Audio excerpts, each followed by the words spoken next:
Bonjour, bonjour et bonjour, bienvenue dans Posé sur Chambé, le podcast de Qu'est-ce tu dis Chambéry, qu'il est bien de l'écouter. Je suis JB Calejon et ensemble on va se poser en compagnie d'invités issus du monde associatif, mais aussi de personnes faisant l'actu sur Chambé, avec évidemment la touche jeunesse propre à Qu'est-ce tu dis Chambéry. Et pour ce premier épisode, je suis ravi de recevoir un invité qui connaît les micros, qui connaît le son et qui connaît l'image. Avec sa bande de potes, il est comme un véritable artificier toujours prêt à allumer la mèche de la fête à Chambéry, de la Soute à la base en passant par le parc du Vernet.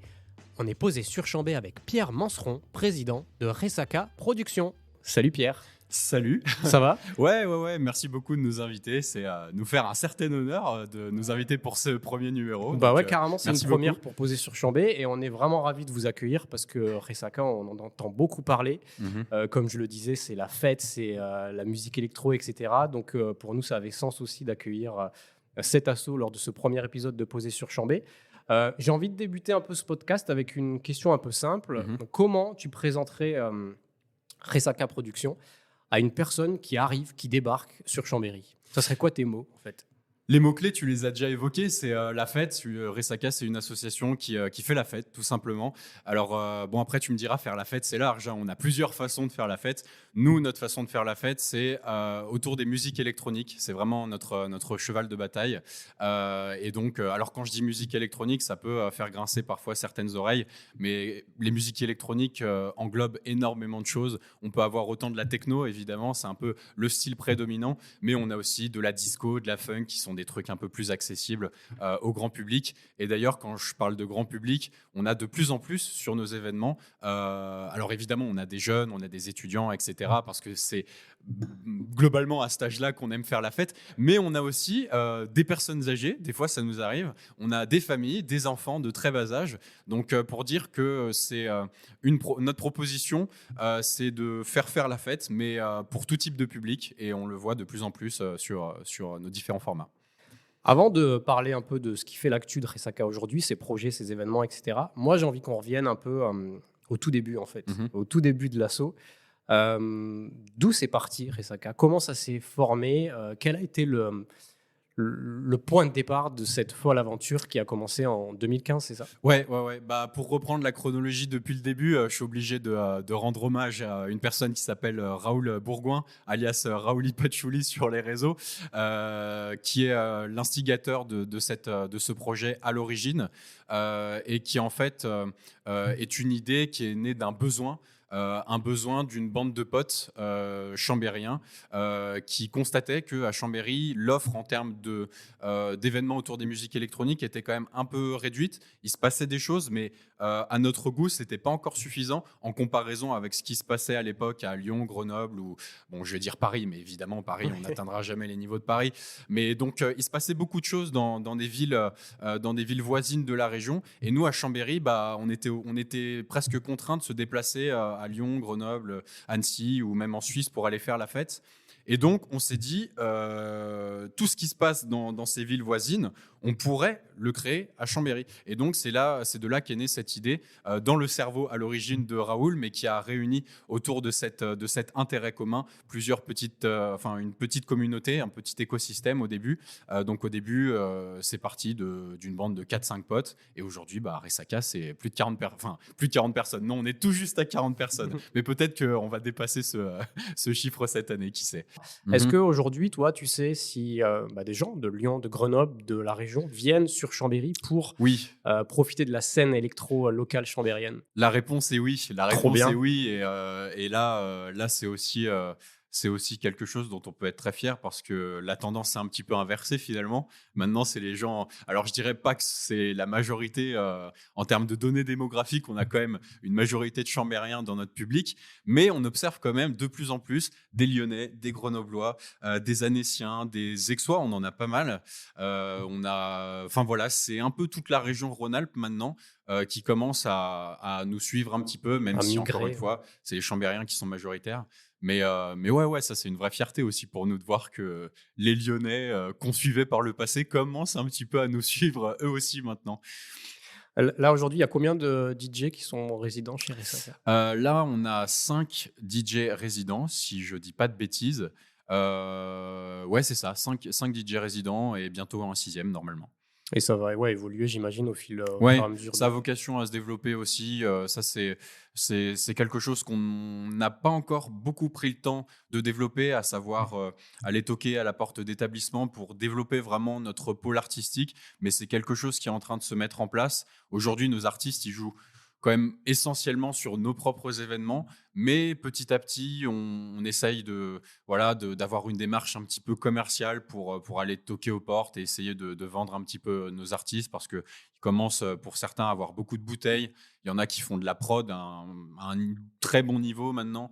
Donc voilà, c'est quelque chose Ouais, il y a cette volonté, de faire monter un peu en gamme l'asso, de professionnaliser, on va dire, même si ce mot est quand même assez fort, mais le côté de passer le step de l'asso, même si elle est Ouais. déjà quand même assez costaud. Bah, c'est marrant que tu dises ça parce que en fait, il y a eu un genre de déclic post-Covid, un déclic, en termes de maturité, en termes de management, en termes de structure associative, et on a vraiment ressenti une différence entre la période avant Covid et après Covid. Alors, on n'est pas une association qui a vocation de devenir une entreprise ni de se mais disons que dans notre façon d'aborder la vie associative, on l'aborde de façon plus professionnelle depuis la sortie du Covid. Je ne sais pas pourquoi, mais il y a eu une prise de maturité après le Covid. Il y a aussi des personnes qui nous ont rejoints, qui nous ont apporté des compétences, une rigueur qu'on n'avait pas par le passé. Et je dirais que ouais, depuis la sortie du Covid, c'est le jour et la nuit pour ceux qui nous suivent depuis toujours. Je pense qu'ils ont remarqué, ils ont dû remarquer la différence dans notre façon de communiquer, dans notre façon de faire nos événements, qui est pas du tout pareil aujourd'hui et qui tend aussi à évoluer encore, hein, parce qu'on a encore beaucoup de chemin à faire, mais on est content d'avoir vraiment développé une certaine rigueur qu'on n'avait pas du tout par le passé. Donc ça, c'est très cool. Mais il faut dire que quand on a commencé l'asso, on était des ados, hein. Moi, j'avais à peine 18 ans. Je sais même pas Tu si connaissais le monde associatif à ce moment-là? pas du À tout. part les Enfin, clubs si, peut-être, j'avais déjà un peu un pied dedans parce que j'étais responsable des soirées de mon BDE Ouais, à Annecy. tu Euh, déjà, ouais, un peu, ouais, dans le voilà. game, quoi. J'avais abordé un petit peu le monde de l'événementiel et de l'associatif par ce biais, mais c'était encore un peu nébuleux, tu vois. J'avais encore beaucoup de choses à apprendre. Mais ouais, au début, on était des ados. Donc, il faut dire qu'aussi, au fil des années, on a aussi grandi, nous, personnellement. Et c'est ça aussi qui se voit aujourd'hui sur notre façon de travailler. Je reviens sur le Covid, tu en as parlé. Ouais, Donc Covid, gros morceau un peu de l'histoire, donc on ne peut ouais, pas passer à côté de ça, mais aussi gros morceau lié au monde de la fête, au monde bien sûr. voilà, de la fiesta, comme on dit chez Ouais. Ressaca. Toi, tu parlais de l'avant-Covid, de l'après-Covid, mais moi, j'ai envie que tu nous dises comment ça a été vécu par Ressaca, le pendant Covid, en fait. Pour une asso qui est dans la fête, qui est dans l'événement, Ouais. qui est dans le relationnel, qui est dans le partage, etc. Comment on fait quand on traverse cette période un peu de tout à l'arrêt, quoi? Bah, grâce à Dieu, on n'est pas une entreprise, donc une association qui est à l'arrêt. Et plus mentalement, sur ce côté, on Ouais, peut plus rien faire, c'est quoi, vrai, c'est c'est chaud. vrai que mentalement, oui. Oui, oui. Sur le plan financier, voilà, on était tranquille, on n'avait pas toutes les frustrations que pouvait avoir un chef d'entreprise dans l'événementiel à ce moment-là. Mais pour autant, c'est vrai que tu as raison, sur le plan du manque d'activité, ouais, c'était un peu dur de se dire qu'on avait fait plein de choses avant, qu'on devait s'arrêter pendant un petit moment. Mais pour autant, on a quand même réussi à faire des trucs, à continuer à échanger. On a pendant le Covid, avec le bureau, été pas mal actif pour une agricultrice à Saint-Baldoff. Donc on se retrouvait là-bas. C'était voilà notre occasion à nous de se retrouver et de continuer à échanger sur l'association, bien Mais vous que faisiez quoi, du coup, bah, là-bas? on l'aidait à cultiver son champ, à planter, à D'accord. désherber, à labourer. Voilà, Trop bien. ça a été notre petit passe-temps pendant le Covid. On a aussi fait des actions humanitaires, notamment pour la Banque alimentaire de Savoie. Ils organisent chaque année une collecte et tout ça. Et ça, c'était une fois que le Covid quand même était un petit peu passé, qu'on pouvait quand même recommencer à sortir en masse dans les grandes surfaces et tout. Donc ça, on a fait des opérations de collecte pour eux, etc. Voilà un petit peu comment. Ouais, donc en fait, en tant qu'asso, vous n'êtes pas vraiment catalogué à ce côté monde de l'électro, etc. Là, pendant le Covid, vous êtes allé prêter main forte à d'autres assos, etc. Il y a Bah ouais, vraiment ce côté très solidaire, en fait, c'est tant cool. qu'à faire, oui, on essaye d'avoir un petit peu cette partie-là humanitaire. De temps en temps, sur certains de nos formats, on essaye aussi de l'intégrer d'une manière ou d'une autre en faisant appel à des associations qui peuvent avoir un stand, Ouais. etc. Mais là, pendant le Covid, oui, voilà, de toute façon, on pouvait plus faire la fête, donc Il y avait des événements en ligne, il y avait des DJ sets en ligne. ouais, Il y avait ouais. beaucoup de choses comme ça pendant le Covid et Dans tout. notre Ouais. pôle de résidents, on a, comme beaucoup de DJ à ce moment-là, on a fait des live streams et tout ça avec notre petite bouteille à côté. Voilà, en même temps, on invitait les gens à prendre l'apéro avec nous. Bon, c'était rigolo, mais en la même belle temps époque. un peu, ouais, Non. rigolo mais triste en même temps. Ouais, quand même. carrément. D'ailleurs, on l'a plus revu. Il n'y a pas quelqu'un qui a refait aujourd'hui Ouais, ça, les ce live genre streams sur non, Facebook, les live streams ou les apéros à distance et tout. Ah bah ouais, encore J'imagine heureux. tu lances ça encore aujourd'hui, on doit dire non mais Ouais, arrête, quoi. Enfin, ouais, non, je pense que non. ça c'est un truc qui vieillit mal, ouais. Ouais. Heureusement que ça s'est enterré aussi vite que c'est arrivé. Mais ça, en tout cas, ce dont je te parle, c'était vraiment pendant la période du Covid la plus contraignante, on va dire. Et puis après, tu sais, il y a eu une période où on pouvait recommencer à faire des événements, mais fallait garder des distances, fallait faire des petits îlots de personnes. Et pendant cette période-là, on a réussi, bon an, mal an, à faire des choses, notamment au Parc du Vernet. On a réussi à continuer les Groovy Siestas. Donc, Groovy Siestas, qui est un format d'open air, où on fait de la house et de la disco pendant à peu près 5 heures en après-midi. Et là, pendant le Covid, on avait réussi à faire des trucs, mais là, pareil, c'était l'horreur. On devait ceinturer tout le périmètre du Parc du Vernet avec de la rubalise. On devait faire des appels micro pour dire aux gens « Hey, vous êtes trop proches, écartez-vous !» Enfin, on devait faire la police, ça n'avait ni queue ni tête. Mais pour autant, on a réussi pendant ce temps-là à avoir une activité régulière et contre toute attente. Donc, et ça encore grâce à la ville de Chambéry qui, bon an mal an, nous a accompagnés sur ces formats. Ouais, parce que du coup, quand toutes ces interdictions ont sauté, ça devait être la libération, quoi. Enfin, ça devait être vraiment un truc, ça y est, on va pouvoir repartir. Et tu entends parler des Groovy Siestas, qui, pour moi, en tant qu'observateur de Resaca, etc., pour moi, c'est l'événement un peu emblématique de l'assaut, ou du moins le plus visible, peut-être, parce qu'il a lieu tous les étés, depuis 2019, je crois, c'est ça ? C'est ça, exactement, ouais, t'es bien renseigné. Et en plein cœur, ouais, je fais mon et en plein cœur de Chambé, dans le Parc du Vernet, donc c'est assez emblématique. Est-ce que donc cet événement qui a lieu vraiment, tu l'as dit, ça commence en début d'après-midi, c'est ça, hein ? Ouais, c'est 15h, 20h. 15h, 20h, donc dans un lieu assez fréquenté par les Chambérennes et les Chambériens, un lieu de passage aussi où des gens traversent, etc. On sait qu'il y a aussi les siestes du Vernet l'été et tout. Est-ce que les Groovy Siestas, ça a été facile à imposer comme idée de se dire, voilà, nous ce qu'on veut, avec la ville, nous ce qu'on veut, c'est venir dans le Parc du Vernet et faire la fête, en fait, faire la fête avec de la musique électro et tout, avec des gens qui s'amusent, des gens. Comment s'est passé le process de créer un événement comme celui-ci et en plus qui maintenant s'est installé ? Ouais, bah écoute, ça n'avait pas été si compliqué que ça. Il a suffi d'un mail, je crois, ou d'une simple rencontre avec l'un des élus de l'époque, et la machine, la pompe s'est amorcée assez rapidement. Et je dirais en plus que ça a été notre premier pied à l'étrier dans la collaboration avec la ville de Chambéry. Avant les Groovy Siestas, on n'avait jamais travaillé avec la ville de Chambéry, et la première Groovy Siestas de 2019 a été notre première action en partenariat avec la ville de Chambéry. Et ça s'est fait assez simplement, et depuis, les choses se développent avec la ville et on fait de plus en plus de choses.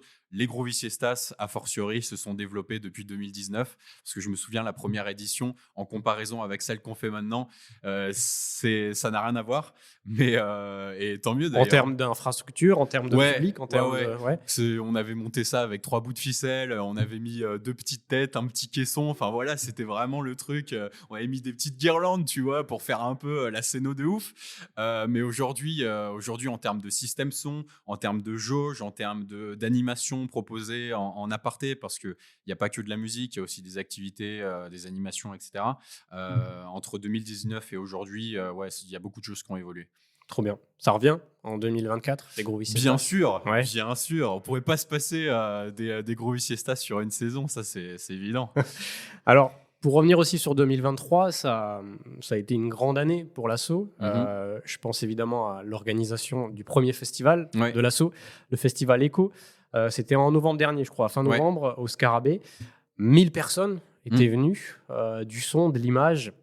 On se situe comment sur l'échelle du kiff à ce moment-là, sur le succès de cet événement et sur... Ah oui, il y avait du disco aussi. Ouais, bien Il y avait du sûr. disco pour attirer un peu tout public, Ouais. etc. Et tout. Donc de l'électro, de la house, du disco. Ouais. Ouais, c'est quoi? On est comment à ce moment-là, une fois l'événement passé ou même à l'intérieur et tout? Moi, j'ai vu la vidéo de Savoie News, Ouais. un peu, pas en direct, mais un peu avec les ressentis du Ouais. public Ouais, et ouais, ouais. tout.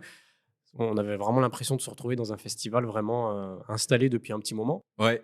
Bah, tu me demandes ce que ça me fait, tu vois. Là, rien que de t'entendre parler, ça me donne un peu les frissons.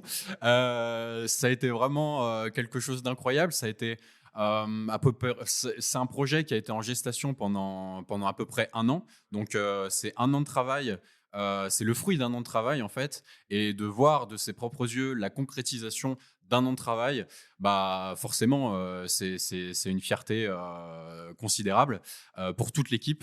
Et d'ailleurs, je tiens à surligner ça de plusieurs marques, que c'est vraiment un gros travail d'équipe, que toutes les personnes, on a vraiment une pluralité de profils et de compétences au sein de ces associations qui permettent aujourd'hui de faire vivre ce genre de projet et de les concrétiser.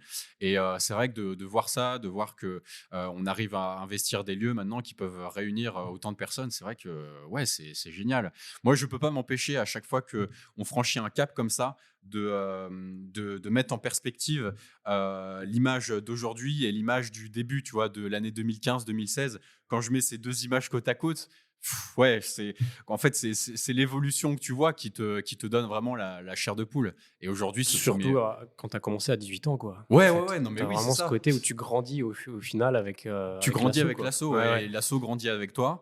Et puis, on a, grâce à ce festival et grâce à d'autres choses d'envergure qui sont accessibles au public, on a vraiment réussi à rendre leur lettre de noblesse aux musiques électroniques qui, à l'origine, pâtissaient quand même d'une image pas forcément favorable.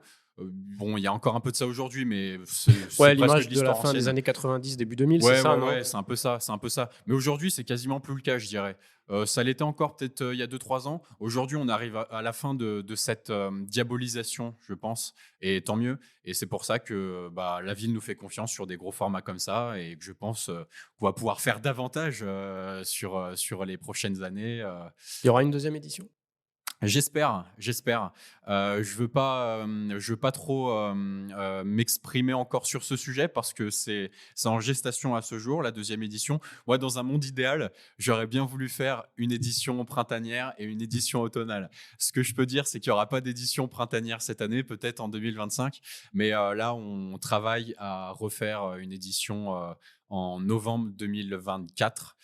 Donc voilà, il faudra attendre un petit peu, Et mais l'idée, ça serait de bouger de lieu ou ce serait toujours au Scarabée? non, toujours au Scarabée, mais en revanche, évoluer sur un format peut-être 2 jours. Faire donc le vendredi soir et le samedi, comme on l'a fait là, de 14h30 à 2h30. Mais donc rajouter le vendredi en plus. En tout cas, l'envie est là et j'imagine qu'à la fin du festival, vous étiez déjà tous un peu en mode il faut trop qu'on en fasse un Ah deuxième, quoi. mais moi je te dis, avant même que la première édition ne se déroule, je pensais déjà à la suite en fait. Parce que en fait, même quand tu n'as pas encore vécu l'événement, tu vois à travers tout l'engouement qu'il y a sur les réseaux sociaux, le résultat que ça peut être. Parce que tu sais à peu près le résultat que va donner le showlight, les mappeurs, etc. Tu sais à peu près le résultat que tu vas avoir concrètement le jour J. Donc, quand tu as déjà tout ça dans ton esprit, tu penses déjà à la suite parce que tu n'as pas envie qu'un truc comme ça, une fois passé, s'arrête, tout simplement. Donc, tu penses à la deuxième, à la troisième, tu penses à la pérennité du truc avant même que le premier numéro soit sorti, quoi. Et les réseaux, vous vous en servez beaucoup pour communiquer, c'est normal Ouais. en même temps. Et il y a aussi un côté qui me fait marrer à chaque fois, c'est vos vidéos. Il y a de l'intelligence artificielle. Je sais que tu es Ouais. fan d'intelligence Ah oui. artificielle Ouais. sur ton compte Insta. Je suis allé Ouais. un peu chercher aussi. Il y a de l'intelligence artificielle, etc. Et vos vidéos, il y a plein de choses. Il y a du doublage de Jamy de C'est pas sorcier, par exemple, Ouais. trop bien. Ouais, Mais ouais. Jamy qui dit des choses. Ouais. Il y a un faux sitcom aussi pour annoncer le festival. Ouais. C'est trop bien. Ça aussi, est-ce que des fois vous vous dites, là c'est peut-être un peu trop, non? On va trop loin ou quoi et tout? Nous, Moi ça me fait marrer, moi ça m'a fait marrer à chaque fois et tout, mais bon, vu que c'est accessible à tout le monde et tout, est-ce que des fois vous vous dites, «Non, là un peu de censure quand même»? ouais, nous, enfin, comment dire? Les chevilles ouvrières de ces vidéos ne se le disent pas, mais on nous le fait remarquer et ça, je te le cache Ah pas. c'est vrai? Ouais, OK. ouais, on nous a déjà fait remarquer que sur certaines idées, c'était un petit peu borderline. Mais genre qui par exemple, Des gens sans de notre public, soit des gens de notre public, soit, alors moi, ça m'est arrivé des gens avec qui je travaille, qui suivent un petit peu ce que je fais, qui m'ont fait remarquer que, c'était pas possible de bosser avec la ville, avec des institutions et en même temps politiquement correct donc en fait, c'est ça? ouais, ouais, il y a une part de politiquement correct, à laquelle on fait un petit peu défaut. Bon, moi personnellement, ça me dérange pas. En fait, cette stratégie, enfin, c'est même pas une stratégie, c'est juste notre façon d'être entre nous qui est déclinée sur notre façon de communiquer sur le plan associatif. Notre façon de communiquer en interne entre nous, c'est aussi notre façon de communiquer en externe auprès de notre public. Du Et coup, il y a un côté où ça serait dénaturer un peu qui vous êtes en fait, c'est ça? Si vous vous mettiez un peu de censure ou quoi que ce soit? ouais, ouais, je serais un peu moins à l'aise à faire des trucs trop formels, tu vois, trop consensuels, trop. Et donc, c'est pour ça qu'en fait, depuis toujours, on marque notre communication du sceau de la dérision parce que. Il faut dire que quand on tombe sur des posts qui font marrer aussi, ça, on va pas se mentir, ça génère de l'engagement. C'est aussi un des leviers qui peut générer de l'engagement aujourd'hui. Et donc, les vidéos humoristiques, bon, on se considère pas forcément comme des humoristes, mais on essaie quand même à chaque fois d'apporter une petite touche d'humour et de dérision qui puisse faire que une vidéo sera peut-être appréciée par la plupart, par d'autres moins apparemment, mais bon, forcément, on peut pas tout le temps plaire à tout le monde. Mais là, je te dis, ce que vous voyez sur les réseaux, c'est peut-être 10% de certaines idées, mais il y a des trucs hardcore des fois qu'on a en tête. Là, on se limite un peu parce que bon, moi, si ça ne tenait qu'à moi, je les réaliserais parce que voilà, j'ai pas de barrière. Mais il y a vraiment des idées hardcore qui sont dans nos têtes, qui en sortiront jamais, je pense. Mais peut-être un jour, on sait pas. Ouais, un petit bêtisier, un petit best-of de tout ce que vous Ouais, n'avez pas vu chez ouais, Risaka, ça peut. peut-être. Si un jour l'assaut doit s'arrêter une semaine avant, on partagera les trucs les plus fous qui n'ont jamais été partagés. Et puis voilà quoi. Il y a pas si longtemps, c'était, votre assemblée générale. Ouais, C'était il y a 2 semaines, je crois, un truc comme ça, non? un peu plus d'un mois. Un peu plus d'un Ouais, ouais, mois. ouais, c'était avant les vacances de Noël. Une assemblée générale, donc pour ceux qui savent pas vraiment ce que c'est une assemblée générale lors d'une asso, c'est le moment où on fait un peu le bilan de Ouais. l'année, qui vient de se terminer et avec aussi des projections sur les projets et cetera. Alors déjà, première question, comment ça se passe une assemblée générale chez Resaka? Est-ce que c'est comme une AG classique? On est assis dans les tables et tout, ou est-ce qu'on est en mode un peu plus fun chez Resaka? Et puis ensuite, derrière, quel a été le bilan de 2023 et quelles sont les projections, en fait, aussi? Eh ben, on va se refaire une petite synthèse du coup de l'Assemblée générale. Alors pour te répondre sur le format, jusqu'à l'an dernier, les assemblées générales, comme tu dis, c'était très à la cool. On se retrouvait dans un appart, on prenait l'apéro en même temps et tout ça. Oh, là, vous avez fait un truc plus formel alors? Ouais, du coup, là, Non, là, je te jure, on est passé sur quelque chose de plus formel. petit Euh, PowerPoint et tout, non? Ouais, ouais, ouais. C'est vrai? PowerPoint, petite présentation Canva à l'appui. On a réservé une salle à la maison des assos. Mais parce que aussi, le nombre qu'on est aujourd'hui exige qu'on s'oriente vers des trucs plus pro. Parce qu'aujourd'hui, Resaka, c'est 40 personnes. Et donc, on peut plus se réunir chez un tel ou un tel à 40 pour faire des réunions ou autre. Donc là, on a été presque contraint de réserver une salle à la maison des associations pour se réunir, faire un petit bilan de l'année, parler de l'année suivante. Et donc, pour te répondre sur ce point, donc on a fait le bilan de l'année 2023, effectivement, et les perspectives pour l'année 2024. Il y a effectivement ce gros bloc qui subsiste, qui est le festival. Donc on aimerait bien reproduire pour le mois de novembre.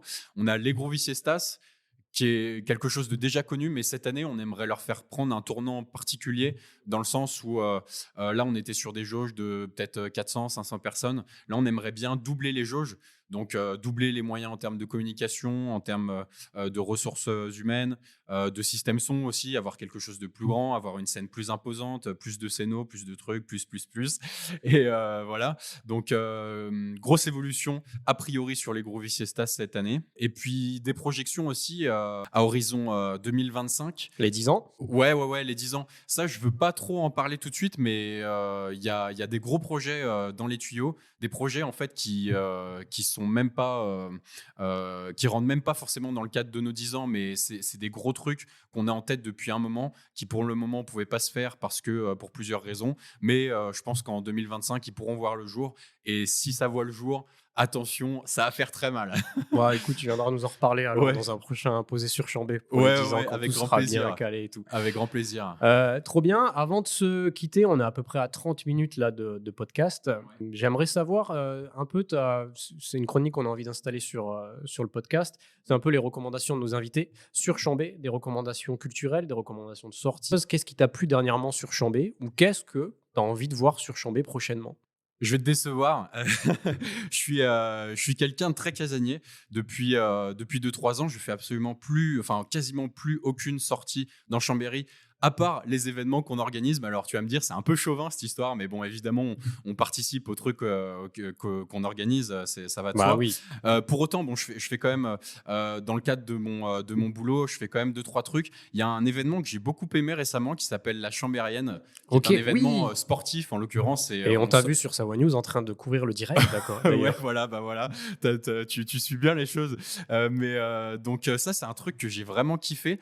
Alors là, on sort du contexte musical, c'est plus pour les sportifs, mais en fait, c'est un événement qui m'a fait complètement découvrir trail. l'esprit trail que je connaissais pas du tout. C'est un environnement, un esprit qui est absolument génial. Ça réunit chaque année plus de 2000 personnes, je crois. Enfin, et c'est peut-être plus, hein, j'ai plus les chiffres exacts, mais en tout cas, c'est une jauge qui est assez incroyable. Il y a un esprit qui est génial. Ça fait redécouvrir les petits coins sympas des hauteurs de Chambéry. Ça fait faire du sport, évidemment. Donc ça, c'est vraiment un Puis c'est événement. original, c'est la nuit, hein, c'est ça, hein? Ouais, c'est Ouais. de nuit en plus. Mm. Et non, c'est trop cool. J'ai vraiment Ça, t'as apprécié vraiment ça. kiffé Ouais. le truc? J'ai Ok. vraiment kiffé. Et si je devais maintenant recentrer sur notre activité, nous, qui est la musique, un lieu qu'on a en ligne de mire depuis un moment et qu'on aimerait beaucoup voir se développer, mais je pense ça sera le cas, mais il faudra attendre un petit peu, c'est Rubanox. Ouais. Rubanox